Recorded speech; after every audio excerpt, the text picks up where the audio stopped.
തമിഴ്നാട് നീലഗിരി ഗൂഡല്ലൂരിൽ ചതുപ്പിൽ വീണ കാട്ടാന ചെരിഞ്ഞു. വനമേഖലയോട് ചേർന്ന് കൃഷിയിടത്തിലാണ് ആന ചെളിയിൽ പൂണ്ടത്. ചെരിഞ്ഞത് മേഖലയിൽ സ്ഥിരമായി എത്തുന്ന ആനയെന്ന് നാട്ടുകാർ പറഞ്ഞു.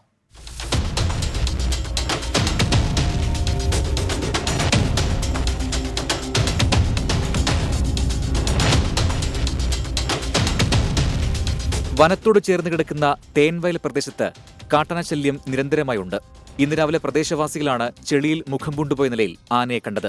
കൊമ്പുകൾ ചെളിയിൽ താഴ്ന്നിരുന്നു. നാട്ടുകാർ വനവകുപ്പിനെ വിവരമറിയിച്ചു.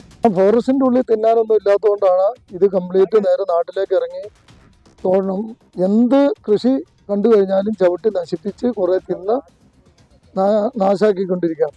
ഗൂഡല്ലൂർ നഗരസഭയിലെ പുത്തൂർ വയൽ, മാർത്തോമ നഗർ, തോരപ്പള്ളി, മൂലപ്പള്ളി പ്രദേശങ്ങളിൽ കാട്ടാനശല്യം രൂക്ഷമാണ്. കാട്ടാനകളെ തുരത്താൻ വനംവകുപ്പ് നടപടി സ്വീകരിക്കണമെന്നാവശ്യപ്പെട്ട് കഴിഞ്ഞ ദിവസം നാട്ടുകാർ യോഗം ചേർന്നിരുന്നു. ചരിഞ്ഞ ആനയുടെ ജഡം പോസ്റ്റ്മോർട്ടത്തിന് ശേഷം സംസ്കരിക്കും. 24 വയനാട്.